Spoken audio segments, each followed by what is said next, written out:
Alright, let's just say orientation should have been my first red flag. They made this big deal about the silence. It's not like the quiet you're used to. The regional director, Mr. Finley, had said, his voice all calm but with this weird undercurrent of worry. It was kind of scary, but not in a rational way. He went on and on. It messes with your head, especially when you're alone out there. I just nodded along, thinking, yeah, silence. Got it. I'd spent years bouncing around remote geological sites. Endless horizons of nothing, days of being by myself, the occasional equipment hiccup to keep me on my toes. Been there, done that, got the t-shirt. Or so I thought. This new gig, though, this was different. They called it Base 12. It was the northernmost outpost for our organization, miles from anything resembling civilization. My job was simply babysit the atmosphere during the Arctic winter. Normally, they'd send a 2-person team, but apparently, budget cuts and some scheduling screw-up meant I was flying solo for the season. My name is Alex, by the way. I should probably mention that at some point. When I got there, the place looked like a time capsule from the Cold War. A bunch of low, prefab buildings huddled against the frozen wasteland, their metal exteriors all rusty and beat up. The main building had our living quarters, a tiny lab, and the generator room, all connected by these narrow hallways. The walls were covered in this insulation that was peeling off, and the floors creaked like crazy with every step. The chopper pilot who dropped me off couldn't wait to get out of there. He just shoved a clipboard at me, mumbled something about weather delays, and took off before I could even ask him about the note I found in my orientation packet. It was just this crumpled piece of paper with, "Check the north fence at least once a day, and don't leave the base after dark. Ever," scribbled on it. I figured it was just some dumb hazing ritual, a way for the old-timers with the new guy. Still, it stuck with me as I hauled my supplies inside and tried to get my bearings. The base had all the essentials, enough food for 6 months, a first aid kit, a shortwave radio, and a bunch of fancy equipment for collecting weather data. There was even a small library of ancient paperbacks and a dartboard in the rec room. One thing that struck me as odd, though, no shotgun. In a place crawling with polar bears, you'd think they'd have a firearm on site. I made a mental note to ask about it during my first radio check-in. The first week went by without a hitch. My days fell into a routine: log the temperature, check the wind speed, calibrate the instruments. Pretty standard stuff. Though, nights were a whole other story. The Arctic darkness was intense. It was like being swallowed by a void, and even the base's lights seemed to get sucked into it. The only sounds were the hum of the generator and the wind moaning outside. Then, on my 4th night, I heard it, a faint tapping, like someone was knocking on one of the outer walls. I stopped the music I'd been playing, anything to drown out that silence, and the tapping stopped. I told myself it was nothing, just the ice settling or something. But after that, I found myself staring at the window a lot more. The next morning, I went on my usual rounds. The cold was brutal, even through all my layers, and the wind was howling like a banshee. When I got to the north fence, it was more for show than actual protection. I stopped dead in my tracks. There were footprints in the snow. Human footprints. They started just beyond the fence, headed toward the base, and then they just stopped. About 10 feet from the wall, like whoever made them just vanished into thin air.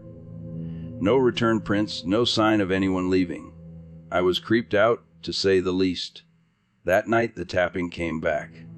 Louder this time, more insistent. I lay in my bunk, staring at the ceiling as the sound moved around the base, always just out of sync with the wind. It would stop for a while, and then, just as I started to relax, it would start up again. Finally, around midnight, I'd had enough. I grabbed my flashlight and stormed out to the main door, throwing it open. "Who's out there?" I yelled into the freezing darkness. My voice was swallowed by the wind.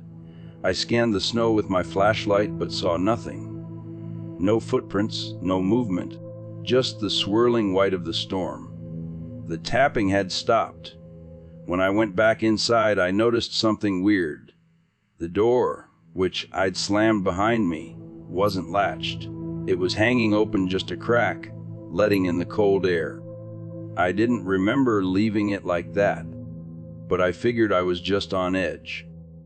I locked it, though, and even shoved a chair against it for good measure. Sleep was hard to come by that night. The next morning, I decided to check the perimeter again. The storm had passed, leaving everything eerily still.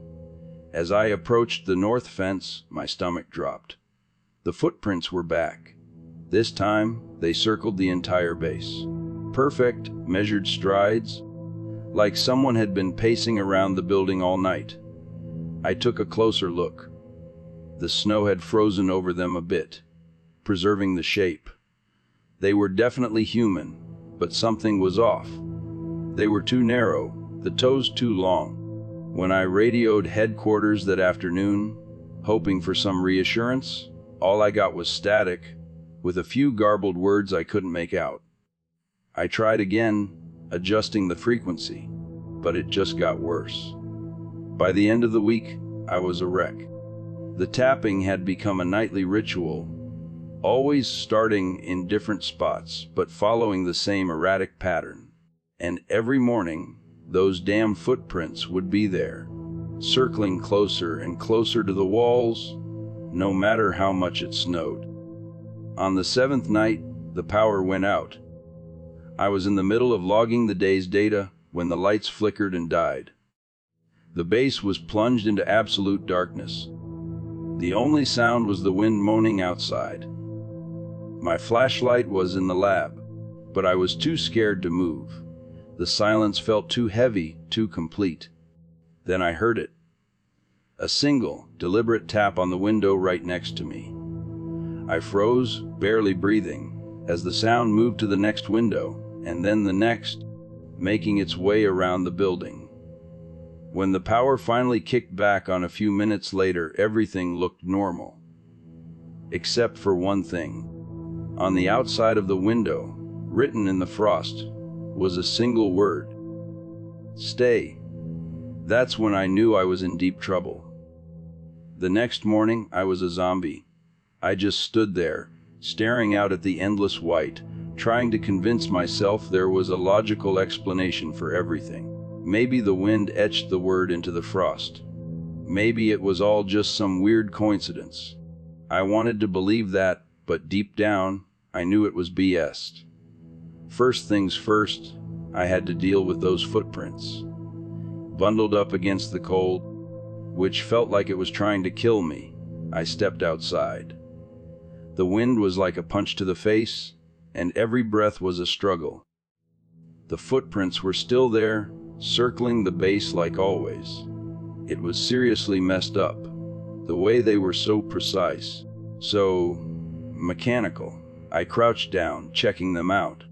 They were deep, which meant whoever made them was heavy, and they moved with purpose. But the weirdest part, no trail leading away. It was like they just appeared and disappeared. I followed the prints around the building, my boots crunching on the packed snow. When I got to the north fence, I saw something new. A patch of frost on the metal links, streaked with what looked like rust. I leaned in closer and froze. It wasn't rust. It was blood. Back inside, I tried the radio again, desperate to hear a human voice. Static as usual. Then for a split second, I thought I heard something. Repeat, there, respond. Yes, I shouted. This is Base Tlau. I need assistance. The static flared up, swallowing my words. Then another burst of clarity. Storm incoming, hold tight, and then nothing, a storm. Of course, just what I needed, like things weren't bad enough. Now I had to deal with a blizzard that could trap me inside for days. I checked the forecast monitor, a clunky old thing that barely worked, and sure enough, it confirmed my fears. Heavy snow, strong winds, near zero visibility. Great. I spent the rest of the day securing the base like I was preparing for a siege. I reinforced the windows, double-checked the generator's fuel supply, and even set up makeshift barriers around the doors. Part of me felt ridiculous, like I was overreacting. Another part felt like I wasn't doing enough. As night fell, the wind started to howl, rattling the walls and making the base feel smaller than ever. I sat by the main desk, staring at the window where I'd seen the word "stay" etched in the frost. It was gone now, melted by the weak sunlight.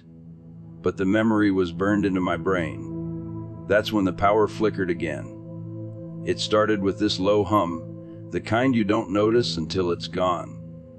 Then the lights dimmed, surged, and went out completely, plunging me into darkness.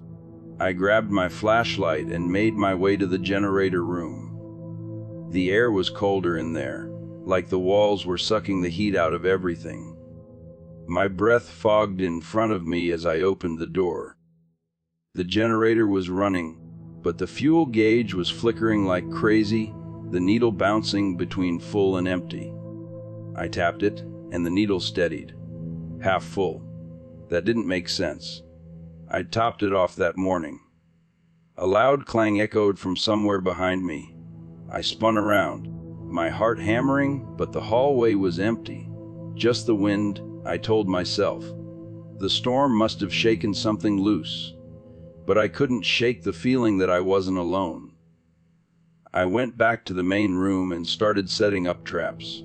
Nothing fancy, just a tripwire near the door, a pile of cans on a shelf that would fall if someone touched them. It wasn't much, but it was something. Hours passed, and the storm raged on, a relentless assault on the walls of the base.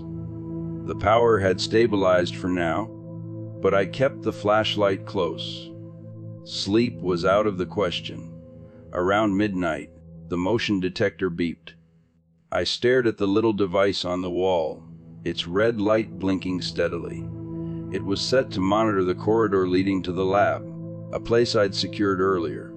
Slowly, I reached for the monitor linked to the external cameras. The first feed showed nothing but swirling snow. The second, which faced the north fence, was covered in frost. Then I switched to the third feed, the one angled toward the back of the base. My breath caught in my throat. A figure stood at the edge of the frame, barely visible through the snow.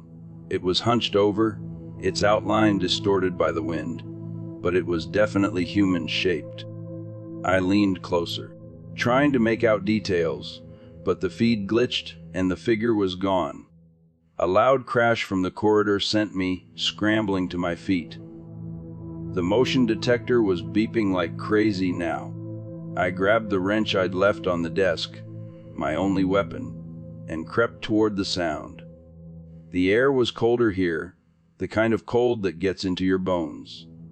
My flashlight beam wavered as I rounded the corner. The door to the storage room was open. Inside, the shelves were a mess. Tools and supplies were scattered all over the floor like someone had ransacked the place. My tripwire was still intact, but the cans I'd stacked were gone. The hairs on the back of my neck stood up. I swung the flashlight around, scanning every corner, every shadow, but the room was empty. Then I saw it. On the far wall, scrawled in what looked like soot or ash, were the same letters I'd seen in the frost, STA. And beneath it, a new word, WUHY. I stood there, staring at the words, my mind reeling. What was going on here?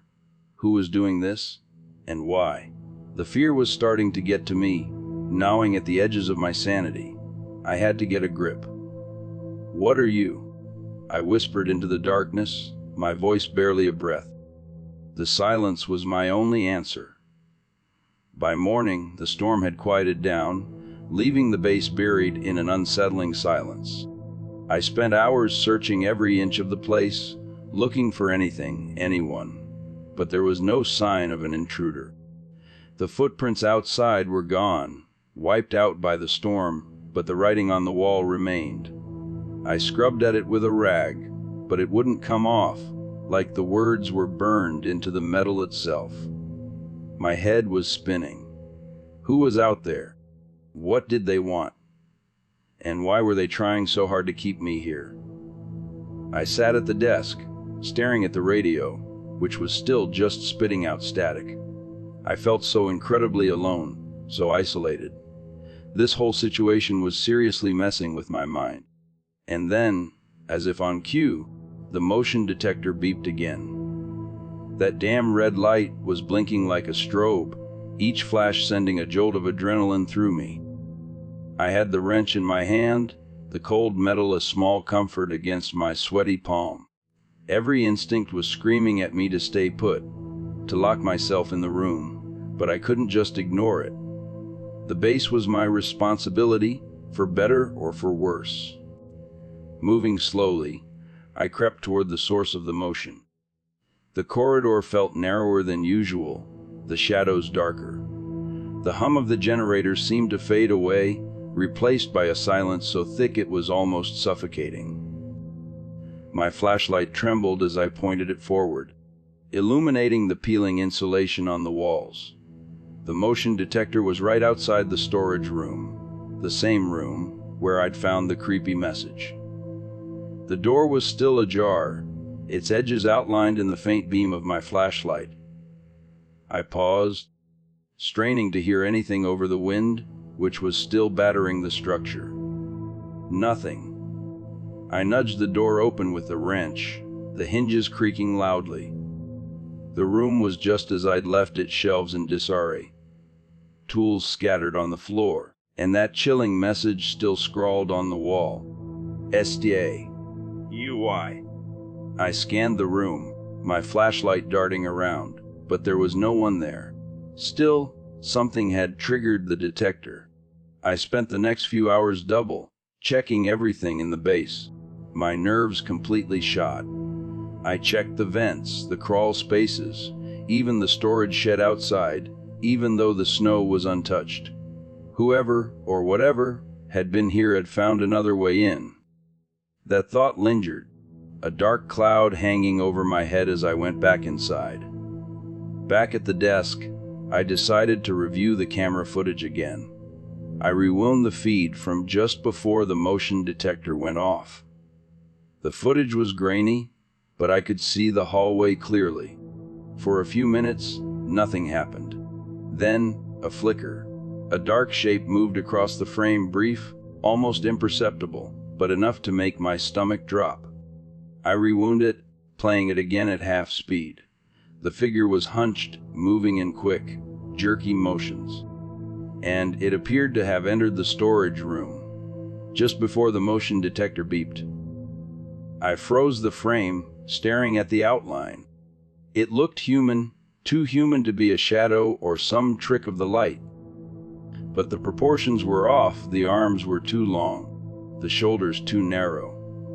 And, most importantly, there was no record of it leaving the room. The day dragged on. I tried to distract myself with work, logging data, calibrating instruments, but my mind kept going back to the footage. If the figure hadn't left the room, where had it gone? I decided to set up more traps. I used fishing line for tripwires, empty cans that would topple over, and some old bells I found in a dusty box. It wasn't much, but it was better than nothing. I put the first trap near the main entrance, another in the corridor leading to the sleeping quarters, and a third at the entrance to the storage room. One of the external camera feeds was still covered in frost, so I went out to clear it. The wind had died down, leaving the landscape eerily still. The sky was this dull gray, blending seamlessly with the snow. As I wiped the frost off the lens, I saw something out of the corner of my eye. A dark shape, low to the ground, near the north fence. I turned, my breath catching in my throat, but there was nothing there. I scanned the area, squinting, but saw only the empty expanse of ice. The snow around the fence was undisturbed. Still, I couldn't shake the feeling that I was being watched. That night, I barely slept. Every sound made me jump. At one point, I thought I heard footsteps in the corridor, but when I checked, the traps were untouched. Sometime after midnight, the motion detector beeped again. I jolted awake, my heart racing. I grabbed the wrench and checked the camera feed. This time, the figure was clearer. It stood in the middle of the hallway, facing the camera directly. I froze. The face, it was wrong, blurred, like the camera couldn't focus on it. But there was a distinct lack of features. No eyes, no mouth, just a smooth, pale surface where a face should be.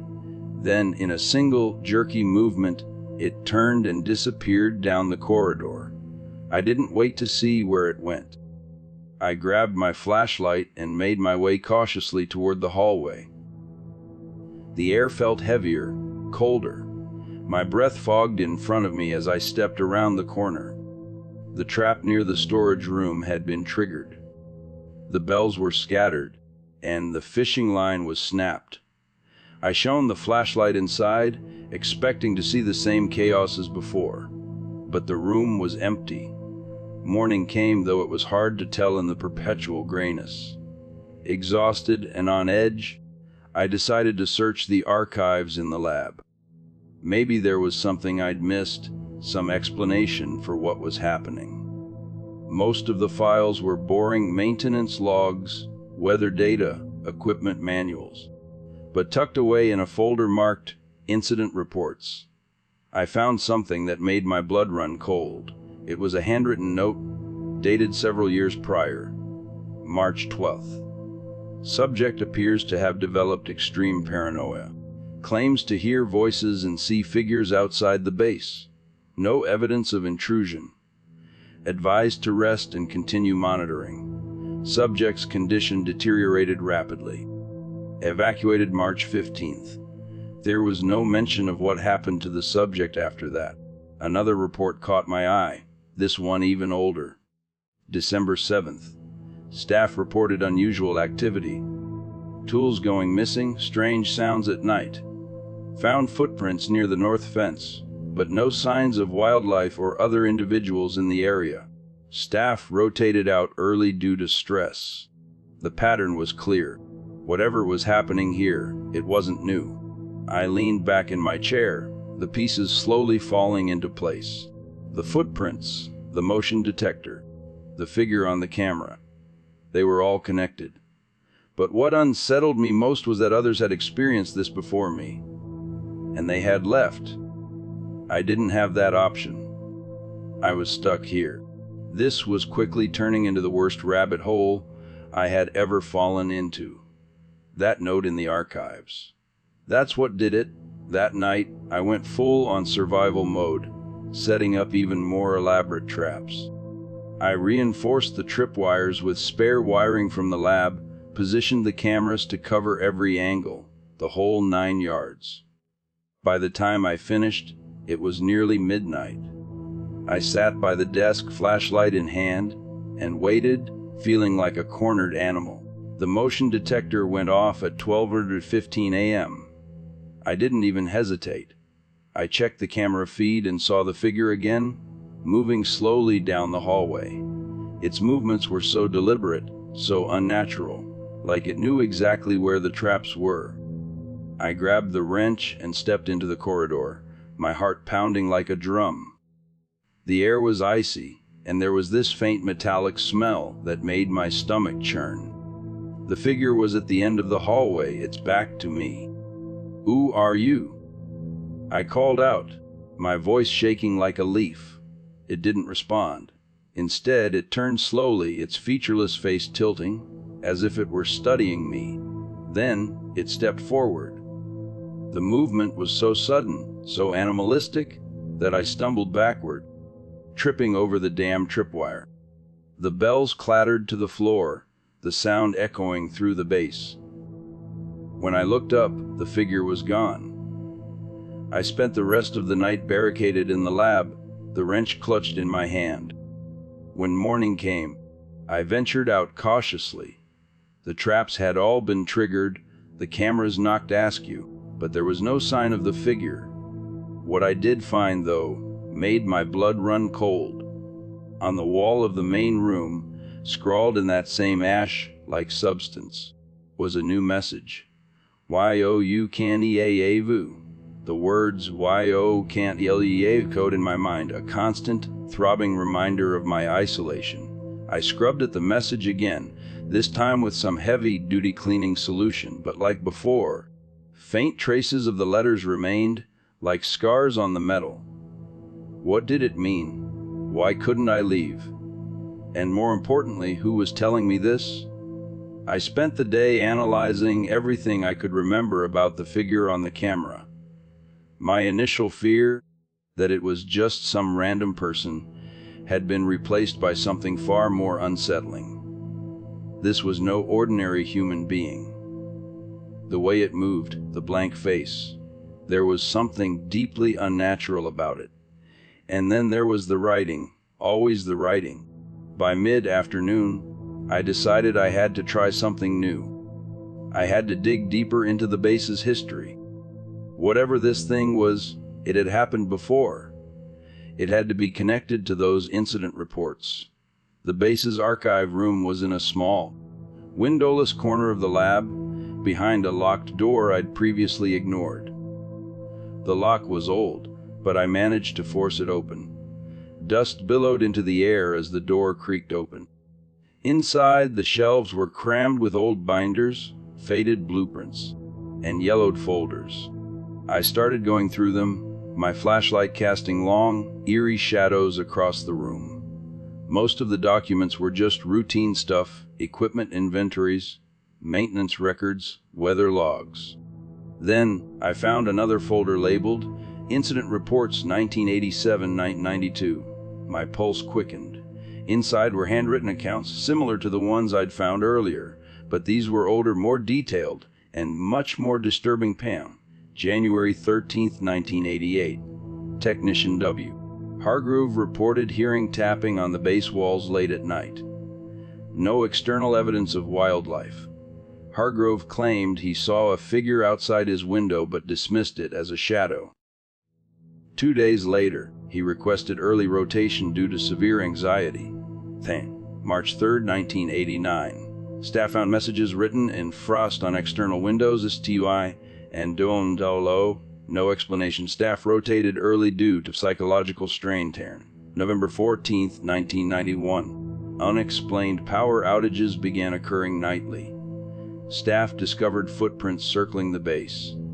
No wildlife or other individuals detected in the area. Incident deemed unresolved. There was more pages of it, but the pattern was clear. This wasn't a new phenomenon. It was recurring. And each time, the people who experienced it had either left early or been evacuated. Except for me, I was stuck here. The weight of this realization pressed down on me. I needed to prepare for the long haul. If this was a game of endurance, I wasn't going to lose. I armed myself with what little I could: the wrench, a flare gun I found in the emergency kit, and a heavy flashlight that could double as a club. I reinforced the tripwires, added more cans and bells to the traps, and barricaded the most vulnerable windows. It wasn't much, but it was all I had. By the time night fell, I was exhausted but alert. I positioned myself at the main desk, surrounded by my makeshift defenses, and waited. The motion detector went off just after midnight. I shot up, wrench in hand, and checked the camera feeds. There it was again, the figure, moving with that same unnerving, jerky gait. It lingered at the edge of the hallway, as if hesitating, then it turned and walked straight toward the storage room. I moved quickly, adrenaline pumping. The storage room was a dead end. If I could trap it inside, maybe I could confront it, or at least get a better look. I grabbed the flare gun and crept toward the corridor. The air grew colder with each step, my breath visible in the dim light. The door to the storage room was ajar, swinging slightly. I steadied myself and pushed it open. Inside, the room was empty. No sign of the figure. Then, the door slammed shut behind me. I spun around, heart racing, and yanked on the handle. It wouldn't budge.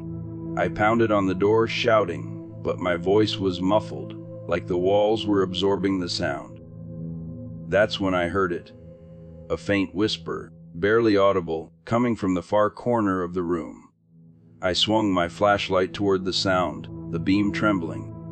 The corner was empty, just a stack of boxes and old equipment. But the whispering continued, growing louder, more insistent. It wasn't a single voice, it was many. Stay. Stay. The sound surrounded me, pressing in from all sides. I clamped my hands over my ears, but it didn't help. The voices were in my head, drilling into my thoughts, drowning out everything else. And then, as suddenly as it had started, it stopped. The door creaked open behind me. I stumbled out into the hallway, gasping for air. The cold was even more intense now, biting into my skin. I glanced down the corridor and froze. The figure was there, standing at the far end, perfectly still. Its featureless face was tilted slightly, as if studying me. In its hand, it held something. A small, rectangular object that glinted in the faint light. I raised the flare gun. "What do you want?" I shouted, my voice cracking. The figure didn't move. "Why are you doing this?" Still nothing. Then, slowly, it raised the object in its hand and placed it on the floor. Without a sound, it turned and disappeared into the shadows. I approached cautiously, every muscle tense. The object on the floor was a laminated ID badge, covered in frost. I wiped it clean with my sleeve and felt my stomach drop. The photo was faded, but I could still make out the face. A man in his mid-40s, with tired eyes and a forced smile. The name on the badge read, James Cole, Technician. James Cole, the same name I'd seen in the archives. The guy who vanished during a winter rotation over a decade ago. His body was never found. I clutched the badge tightly, my mind racing. How was this possible? If James Cole was dead, who, or what, had just left this for me? The rest of the night was a blur of fear and confusion. I didn't sleep. I didn't move from the desk, the flare gun clutched in my hand. The bass was silent again, but the stillness felt oppressive, like the calm before a storm. When morning came, I reviewed the camera footage. The figure was there, clear as day, placing the badge on the floor. But the timestamp was wrong. It showed the event happening at 6:42 p.m., hours before I'd even entered the storage room. I replayed the footage over and over, trying to make sense of it, but the answer eluded me. Then the power went out. Again. I grabbed the flashlight and rushed to the generator room. The air was frigid now, each breath searing my lungs. The generator was silent, its fuel gauge inexplicably empty, despite being half full the day before. As I refueled it, I heard the whispering again. Faint at first, then louder, echoing through the metal walls. Stay. Stay. I spun around, the flashlight beam darting across the room. The whispers faded, replaced by a new sound. A slow, deliberate tapping, coming from just outside the generator room door. Tap. Tap. I raised the flare gun, my hands trembling, and stepped toward the door. The tapping continued, steady and unrelenting. With a deep breath, I yanked the door open. Nothing, just the empty hallway. But on the floor, another object awaited me. This time, it was a small, weathered notebook, its edges frayed, the cover smeared with ash. I picked it up cautiously, flipping through the brittle pages. Most of it was illegible, the ink faded and smudged. But one phrase was scrawled repeatedly across the last few pages, in frantic, uneven handwriting. DONLOKUTSID, the phrase DONLOKOUTZA, was the last thing I wanted to see. It sat heavy in my hands, which were now trembling.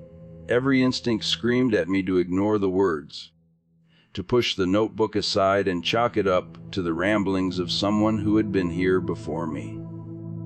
But I knew better. I couldn't ignore it, not anymore. I took the notebook back to the main room and placed it on the desk next to James Cole's ID badge.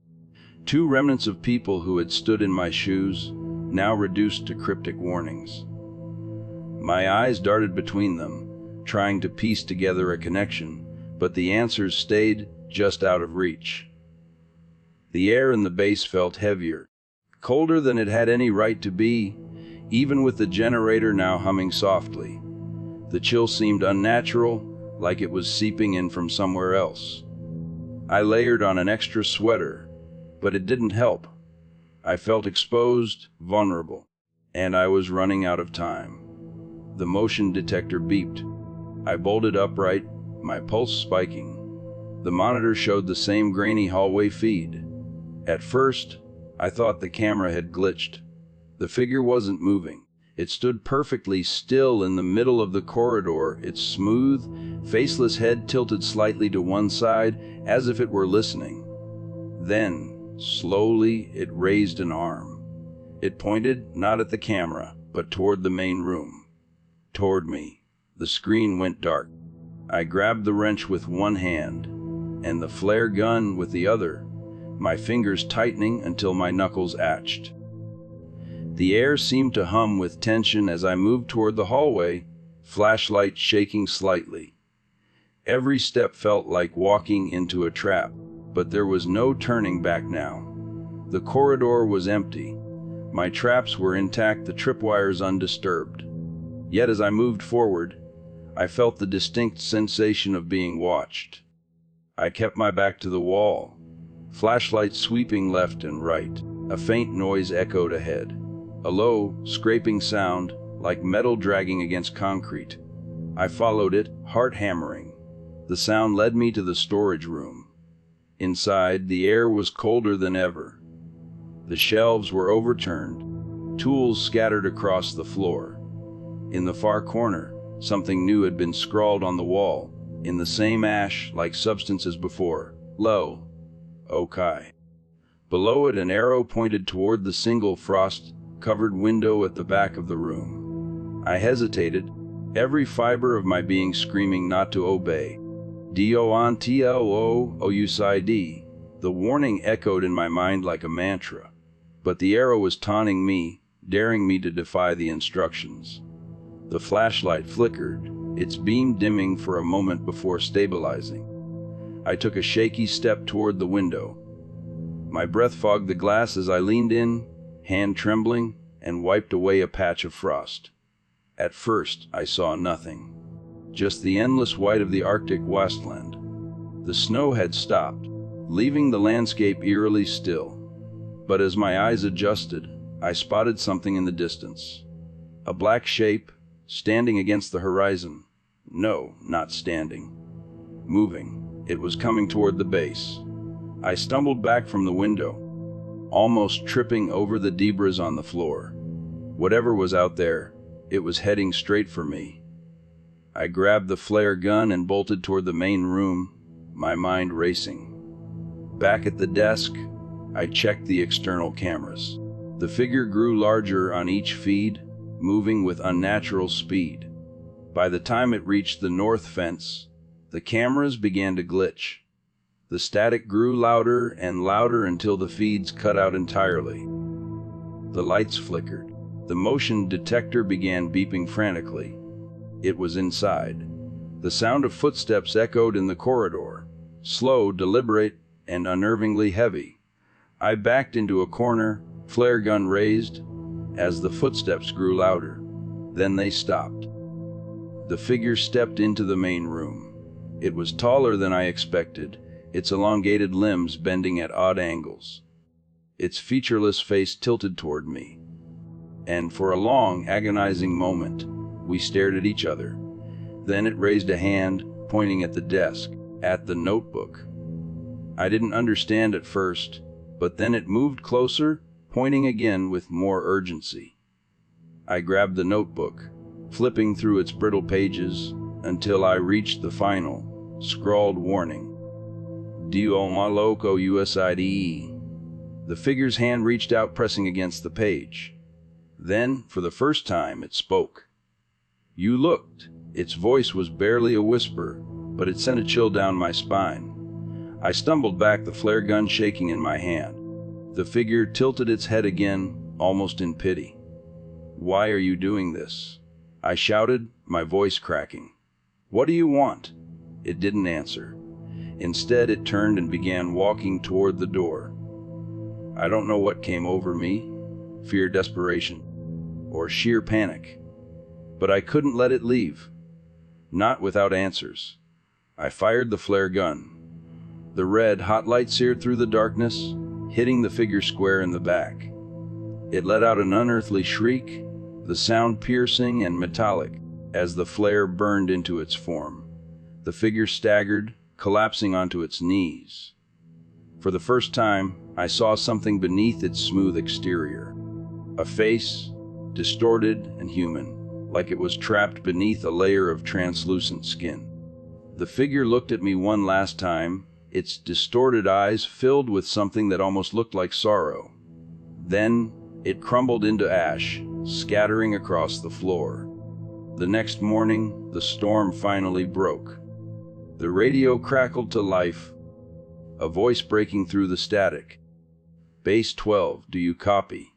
This is the extraction team. We're en route to your location. A relief washed over me, but it was tinged with something darker. I packed my things in silence, leaving the notebook and James Cole's ID badge on the desk. Whoever came next needed to see them. When the helicopter arrived, I didn't look back as I climbed aboard. The base grew smaller and smaller as we ascended, disappearing into the endless white. As we flew into the gray Arctic sky, the pilot glanced at me in the rearview mirror. You okay, buddy? You look like you've seen a ghost. I didn't respond. I just stared out the window, watching as the base faded into the distance. And then I saw it. Far below, standing at the edge of the horizon, was a figure, watching. Even as the helicopter carried me away, I knew the Arctic wouldn't let me forget, because some places don't let you leave. Not really. Not ever. The end.